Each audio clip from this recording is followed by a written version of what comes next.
6 number का जो graphics एक बार इनको दिखाना चाहते हैं प्रोफेसर साहब को, क्योंकि हमने यही निकाला, जो लोग बहुत महिमा मंडन कर रहे हैं उनको ये समझना चाहिए कि ईरान को नुकसान कितना हुआ है।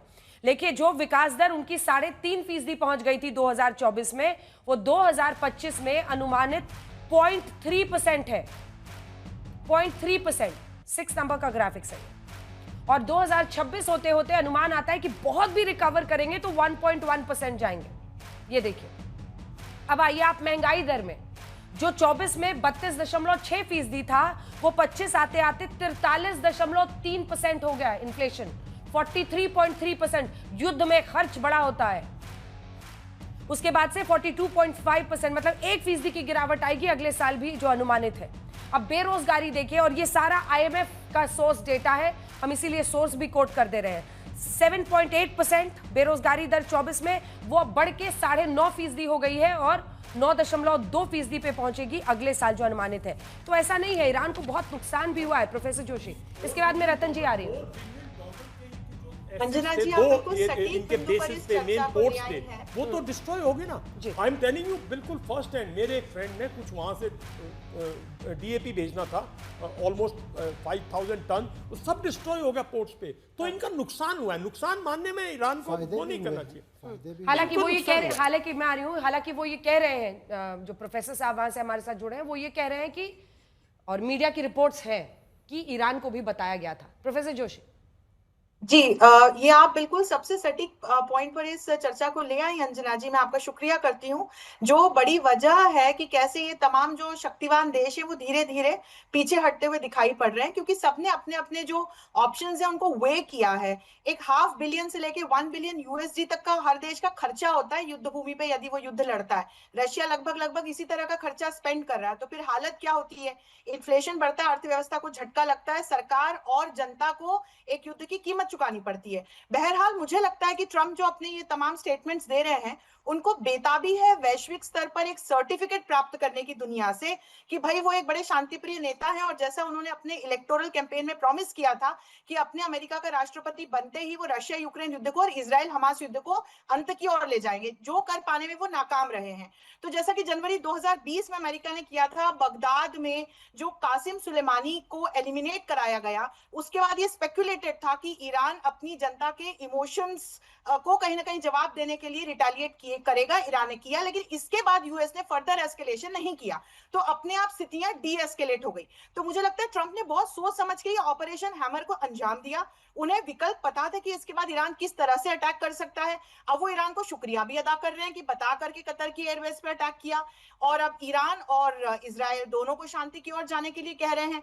ट्रूस की बात कर रहे हैं, उस ट्रूस की जिससे दोनों देश वापस पीछे हट चुके हैं। और मैं ये भी बता दूं कि पश्चिम एशिया में संघर्ष की माला का ये एक मनका है। अभी यदि ईरान इजराइल के बीच में युद्ध विराम हो भी जाता है, बहुत अच्छी बात है, ऐसा होना चाहिए, तो भी हम ये ना भूलें कि हमास इजराइल संघर्ष अभी भी जारी है। हमास इजराइल संघर्ष जारी है, और जो भी प्रॉक्सी वॉर अगर एक बार भी वो करता है, रतन शारदा जी को दिखाइए एक बार, वो अभी तक बहस में जुड़ नहीं पाए। रतन शारदा जी, कुल मिलाकर बड़ी तस्वीर जो समझ में आ रही है, क्या आपको लग रहा है कि वाकई, मतलब सीज फायर तोड़ने को लेकर सुबह सुबह ट्रंप साहब उठते हैं, बहुत नाराज दिख रहे हैं, लेकिन सवाल यह है कि सीज फायर क्या वाकई सीज फायर है? क्योंकि ईरान और सारे जो की प्लेयर्स हैं अभी के लिए मान भी जाएं, सबका ये मानना है कि उनका प्रॉक्सी वॉर हमास के जरिए, हिजबुल्लाह के जरिए, हूती के जरिए चलता रहेगा। अंजना जी, मुझे तो ये समझ नहीं आता कि ये लोग रिमोट कंप्यूटर वॉर गेम खेल रहे हैं, असली गेम खेल रहे हैं। कोई बताता है कि मिसाइल कहाँ जाएगी, कोई कहता है कि उसको तोड़ दिया, कभी बीच में पुतिन को ले आते हैं, कभी ट्रंप को ले आते हैं। देखिए, ना तो पुतिन का इंटरेस्ट है लड़ाई में, ऑलरेडी फंसा हुआ यूक्रेन के अंदर, बट रतन जी, एक त्रासदी से कम नहीं है कि जब इतने ज्यादा लोगों की जिंदगियों की यहाँ पर चिंता होनी चाहिए, बड़े बड़े नेता वीडियो गेम की तरह सब कुछ कर रहे हैं। ये जेरूसलम पोस्ट की रिपोर्ट है कि अमेरिका ने भी ईरान को बता दिया था कि हम कहां कहां हमला करने वाले। मतलब ये चल क्या रहा है? मैं यही कहना चाहता हूँ कि इनके लिए रिमोट गेम है, लेकिन जो लोग मर रहे हैं असली हैं। चाहे वो ईरान के लोग मरे, चाहे वो इजराइल के लोग मरे, वो असली लोग हैं, वो कोई रिमोट के खेल नहीं है। तो ये बात हमें नोट करनी चाहिए जब हम इनकी बातें करते हैं। थोड़ा सा सीरियस हो कि इस प्रकार की लड़ाइयां आर्म्स लॉबी को छोड़कर, आर्म्स मैन्युफैक्चर को छोड़ के किसी को लाभ नहीं देती। जहां तक इजराइल ईरान का युद्ध है, लड़ाई ईरान की हो, चाहे इसराइल के साथ, चाहे हमास की हो, चाहे लेबनान की हो, सभी का एक मकसद है मुस्लिम राष्ट्रों का। मुस्लिम राष्ट्र एक नहीं है, मिडिल ईस्ट एक धड़ा नहीं है, मुस्लिम राष्ट्र बटे हुए हैं, लेकिन सबका अंतिम लक्ष्य क्या है कि जूस को जिंदा नहीं छोड़ना। उनकी किताब कहती है कि जूस को 2 लेवल पे खत्म करना है, एक तो पहले उनके राष्ट्र में और दूसरा बाद में सारी दुनिया में। ये उनका स्टेटेड एम है जिसको कोई मना नहीं कर सकता। आप सीजफायर एक करेंगे, 5 साल बाद कुछ और होगा, 10 साल बाद कुछ और होगा।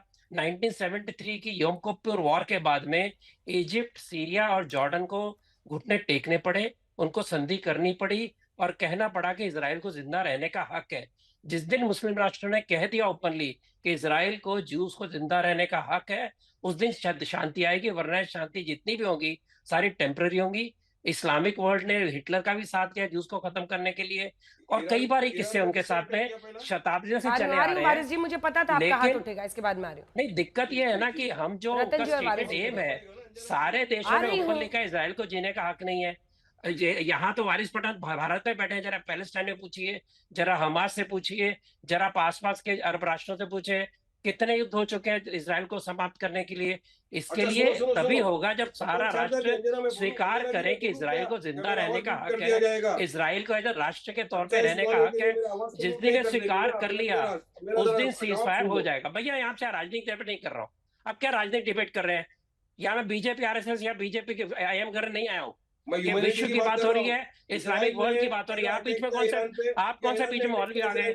आप कौन से मुस्लिम आ गए? मेरा सिंपल कहना है कि जिस दिन इस्लाम ने स्वीकार कर लिया, इस्लाम वर्ल्ड ने, कि इजराइल को जीने का हक है, सारे सीजफायर परमानेंट होंगे। तब तक कोई भी सीजफायर परमानेंट नहीं होगा, कितनी भी कोशिश कर ले। इजराइल की बात कब मानेंगे? ईरान ने ठीक है, अब वारिस जी अब बोलिए, अब बोलिए।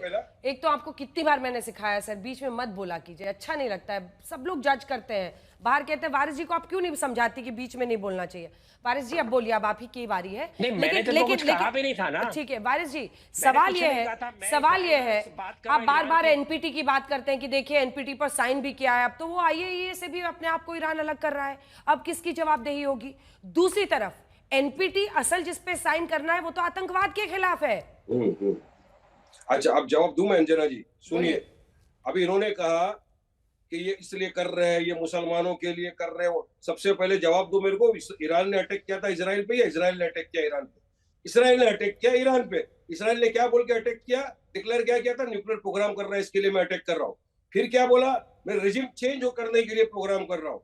फिर क्या किया? सिविलियंस को और जर्नलिस्ट को मार रहा है वो। तो अब इसराइल की बात पे किस तरह यकीन कर रहे हो? और उतना ही नहीं, अरे जो भूखे प्यासे फिलिस्तीन खड़े लाइन के ऊपर भूख से एट लेने के लिए, वहां पे भी फिलिस्तीन में मार रहा है इसराइल। इस तरह उसमें यकीन कर सकते हो? अभी भी यहाँ पे सीज फायर की बात चल रही है, इसराइल ने मार दिया वापस वहां पे फिलिस्तीनियों को। तो गाजा का तो दरअसल इसराइल रुक ही नहीं रहा ना। आप इसराइल के साथ शारदा सिर्फ इसीलिए खड़े हो क्योंकि इसराइल मुसलमानों का दुश्मन है, इसलिए आप इसराइल के सपोर्ट में खड़े हो। वरना बताओ ना, ईरान ने हिंदुस्तान के खिलाफ बोला क्या?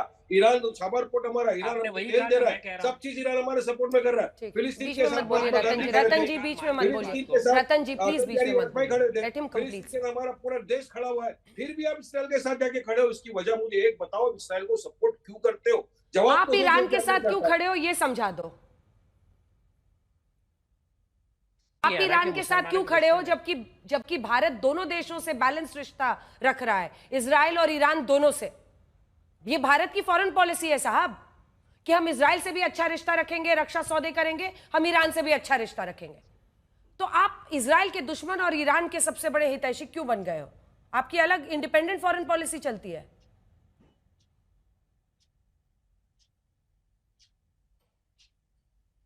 वारिस जी को ऑडियो नहीं जा रहा क्या? नहीं, मैं मेरे को सवाल क्या रतन शर्मा को सवाल किया आपको? आप खाली ईरान के नाव में ना, बाकी इंडिया तो दोनों नाव में सवारी करना चाह रहा है। मैं इंसानियत के साथ खड़ा हूँ, ह्यूमैनिटी के साथ खड़ा हूँ, उनके साथ खड़ा हूँ जिनके ऊपर जुल्म हुआ है, जिनके घर खाए गए। ह्यूमैनिटी की बात कर रहे हैं। ईरान पर कौन सा जुल्म हो गया? ईरान पर कौन सा जुल्म हो गया? मैं तो ईरान की बात पूछ रही हूँ। मैं जरा जवाब दो इनको। आप ईरान और हमास को क्यों जोड़ रहे हैं? हमास को हिंदुस्तान घोषित कर देना कि आतंकवादी संगठन है, आतंकवादी संगठन घोषित कर दो, हम भी बोलेंगे। दादी साहब आप बोलिए, फिर मैं बेनी बेंजामिन के पास जाऊंगा। घोषित कर दो, हम भी बोलेंगे ऊपी मुर्दाबाद।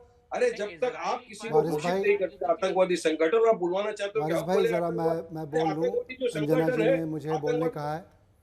मैं दो मुद्दों पे अपनी बात रखना चाहूँगा। एक तो डॉक्टर जोशी ने जो अपनी बात कही कि इज़राइल और हमास का अभी तक ये मामला चल रहा है, और दूसरी तरफ जो संघ विचारक, उनका नाम मुझे याद नहीं आ रहा, बहरहाल उन्होंने ये कहा कि इज़राइल के तमाम इज़राइलियों को जीने का हक़ है। इन दो मुद्दों पे अपनी बात रखना चाहूँगा। पहले देखें, यकीनन जीने का हक़ है और जीना चाहिए, और जो 7 अक्टूबर को हुआ उसको मैं स्ट्रांगली कंडेम करता रहा हूँ अपने तमाम डिबेट्स में। लेकिन अब ये बताइए कि फ़लस्तीनियों को जीने का हक़ नहीं है? अब ये बताइए कि पिछले 2 साल से जो हज़ारों हज़ार फ़लस्तीनियों औरतों को, बच्चों को, इनोसेंट्स को भी मार दिया गया, इंटरनेशनल तमाम रूल्स को ताक पे रखते हुए मारा गया, और उसके बाद अभी जो हमास और इज़राइल से कनेक्ट करते हुए बात आई, और जब बात आई तो उसमें कहा जा रहा है कि इसको आइसोलेशन में हम नहीं देख सकते हैं इस अटैक को। अभी इज़राइल ने इंटरनेशनल लॉज को फॉलो नहीं करते हुए, वायलेशन करते हुए अटैक किया न्यूक्लियर प्रोग्राम के नाम पे। ज़रा सा अंजना जी मुझे एक जल्दी मिनट दे जल्दी दीजिए। न्यूक्लियर प्रोग्राम के नाम पे अटैक किया, कहीं पे निगाहें कहीं पे निशाना, रिजीम चेंज करने की बात आई। उधर से देखें कि अभी ट्रम्प साहब नाखुश हो रहे हैं, तो अब ये है कि गेम तो यहाँ पे दिख रहा है कि कहीं ना कहीं हम पहले तमाम मैच फिक्स कर लेते हैं और उसके बाद सीज फायर का अनाउंसमेंट करते हैं, क्योंकि फेल्ड अटेम्प्ट्स हुए हैं और कहीं ना कहीं फेस सेविंग तो है। और इसलिए मैं कह रहा हूँ कि इजरायलियों को जो जीने का हक है डॉक्टर साहब, उसी तरह से फ़लस्तीनियों को भी जीने का हक है। और एक जो जुल्म होता चला आ रहा है 2 साल से एक नाम पे कि हम मारते चले जा रहे हैं, कहीं ना कहीं हम रूल बेस्ड दुनिया में रहते हैं। 1945 के बाद हम सेकंड वर्ल्ड वॉर, क्या आतंकवादियों पर चलते हैं? ये इंटरनेशनल लॉ नहीं तो फिर क्या करें? एक सेकंड, जब कोई देश प्रॉक्सी वॉर करे, हम पाकिस्तान को झेलते हैं, प्रॉक्सी वॉर करे, फिर क्या करें बताइए? देखिए, एक तो होते स्टेट एक्टर्स, एक होते नॉन स्टेट। ये सब कहानी मत समझाइए मुझे, मैं सिंपल सवाल पूछ रही हूँ। जब कोई देश आतंकियों के जरिए प्रॉक्सी वॉर करता है तो वो देश क्या करे? वो देश जो करेगा, आज आप देखें सोवरेनिटी पे अटैक हुआ या नहीं हुआ है? आप फिर कहीं और ले जा रहे हैं। मैं आपसे पूछ रही हूँ, अगर पाकिस्तान प्रॉक्सी वॉर करता है तो भारत उस पर आक्रमण करेगा नहीं करेगा? बिल्कुल देखें, करेगा। करेगा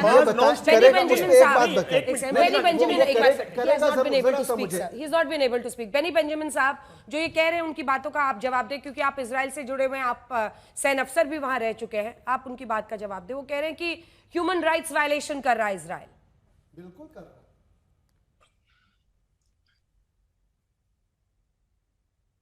सबको मालूम है क्या इजराइल, आप खाली एक सैंपल ले लो यूएन का,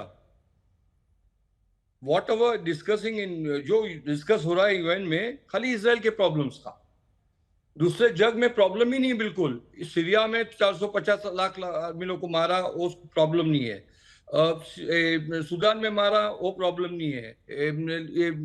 पैलेस्टीनियन को मारते हैं, वो प्रॉब्लम नहीं है। Only for your information, my Mr. Asif, हमारे कंट्री में 35% मुस्लिम्स है, अरब्स है, 35% equal citizens for everything, no problem at all. They can be doctors, they can be a prime minister, they can be anything, and they are churches and they are from this, and we are equally with them. Sorry, don't disturb me now. Second thing is the Palestinians, they started the war with us. That means that was not Palestinian. This is Iran. Once again, I'm pointing out to Iran. Iran is the worst country that is doing all the proxies war. Proxies war are not so good because we can't fight proxy wars. That we are doing it because of this. 1 minute, sir. 1 minute. Let me talk, sir. Let me talk. बोलिए। पठान जी, जो पठान है अपने साहेब, वो पठान को मेरे जब छोटा था, हमारे मैं नागपाड़ा पे रहता था मुंबई में, उधर बहुत सारे पठान थे। मेरे डैडी क्या बोलते थे मालूम है? पठान जो मुंह से मुनी बात निकालेगा ना, वो सच बात है। आप सच नहीं बोलते हैं Pathan ji, sorry to say that, सच नहीं बोलते हैं। I am very sorry for this. Pathan जो बोलते हैं ना, हम लोग को यही सिखाया था बचपन से। पठान साहब जो बोलेंगे उसके मुंह में वो सच ही रहेगा, दूसरा कुछ भी नहीं रहेगा। तुम्हारा सच किधर गया? ये दूसरी बात है। थर्ड बात मैं बोलता हूं मैं आपको, मैं सच ही बोल रहा हूं। आप सच नहीं बोल रहे। आप मेरे मेहमानों के इधर आओ, मैं आपको बताऊंगा क्या सच है। मैं आपको बताऊंगा क्या सच है। मैं भी इंडिया का हूँ, मैं भी इंडियन बॉर्न हूँ। I am proud of India and I am proud of Israel. I am telling you one thing, we are not doing unnecessary wars in Israel. We are not doing unnecessary wars. Our wars are for ourselves. Believe me, I am here for 62 years. Hindi I बेनी fought, साहब हिंदी। मैं 60 साल इधर हूँ। 60 साल में 5 war में देखा हूँ और 2 वॉर में मैं था। It is not easy. मेरा बेबी बच्चे को रखते हैं, हम लोग जाते हैं वॉर में और मर के आते हैं, कभी कभी जिंदा आते हैं। मेरा अभी ग्रैंड डॉटर भी आर्मी में है। For what purpose we need that? जैसे तुम लोग बट बेनी साहब अभी इजराइल अमेरिका को कैसे देख रहा है? अभी बेनी साहब इजराइल अमेरिका को कैसे, वो तो सुबह सुबह उठे हैं आज और उठते ही कह दिया कि मैं बहुत नाराज हूँ इसराइल से। अब क्या किया जाए? इजराइल क्या कैसे देख रहा है इसको, ट्रम्प साहब को? See, we are first of all independent country. Yes, we are depending on America. हम लोग अमेरिका से बहुत सारा मदद मिलता है हमको। I don't say no, without that we can't do it. We are very small country. बहुत छोटी कंट्री है। कितने बार बोला, 60 kilometre long, 60 kilometre broad, 600 kilometre long. It's like a step in some places in the world. But Israel is an independent country and we don't damn give on anybody what says about us. We are for us, for protecting us. That's all. And we have good friends. And we are, India is also a good friend. We don't say that, no. But we are for us. Nobody is fighting for us. We never asked any American soldier to come in and fight for us. Never. साहब मैं बेनी साहब से सवाल कर रहा हूँ। बेनी साहब, छोटा 2 लाइन सिर्फ। हाँ जल्दी। हाँ, पठान जुबान का सच्चा रहता है और मैं सच्ची बात करता हूँ। बेनी साहब, मैं चाहूंगा कि आप भी मुझे सच जवाब दो। जो इजराइल फिलिस्तीनियों के ऊपर जुल्म कर रहा है वो सही है गलत? 55,000 जो फिलिस्तीनियों का उसने मार दिया, वो सही क्या है गलत क्या? मासूम 5-5 साल के बच्चों को इजराइल ने, नेतन्याहू ने मर्डर कर दिया, उनका जेनोसाइड कर दिया, वो सही किया या गलत किया?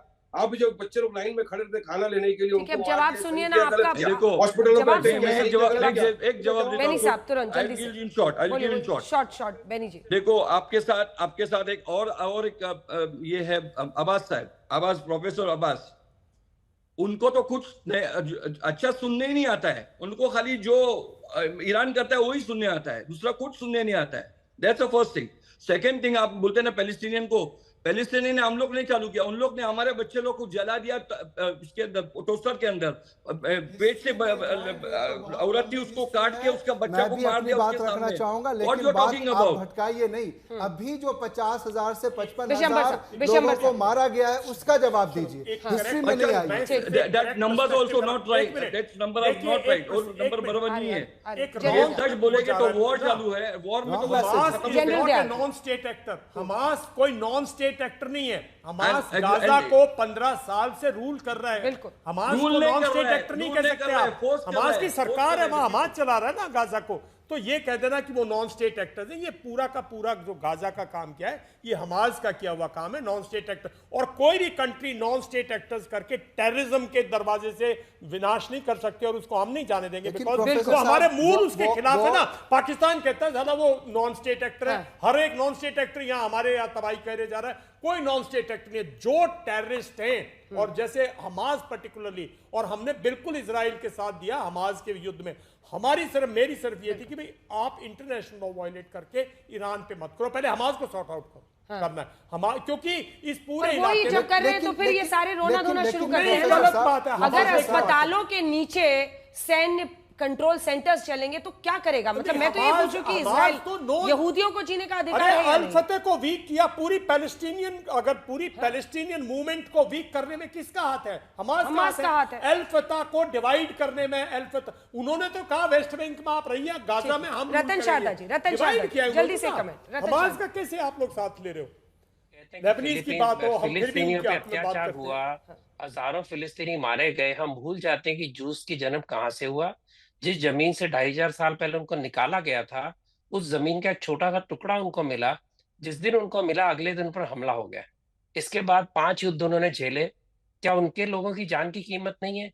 लाखों लोग जो हिटलर के समय, उसके बाद के समय सिमेट्रिक राइट्स के अंदर, सिमेट्रिक मर्डर्स के अंदर खत्म हुए, उनका कोई हक नहीं था?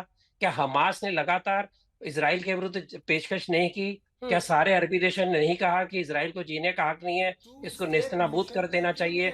आज आप कहेंगे 55,000 मारे। भाई साहब सुनिए, रुकिए आप इजराइल का पहले का बाद का आप एक बात जो रख रहे हैं तो उसकी मुझे बात भी नहीं डिबेट करेंगे। में शामिल हूं तो मेरा अगर आप इतिहास में जाएंगे आपको बहुत पीछे जाना पड़ेगा। आप उसको कट ऑफ नहीं कर सकते, ठीक है, इजराइल को आप कट ऑफ नहीं कर सकते अपने लॉजिक से। बिल्कुल बिल्कुल। इसी के साथ वक्त इतने की इजाजत देता है। उम्मीद करते हैं कि इस तरह की बहस और आगे हो पाएगी।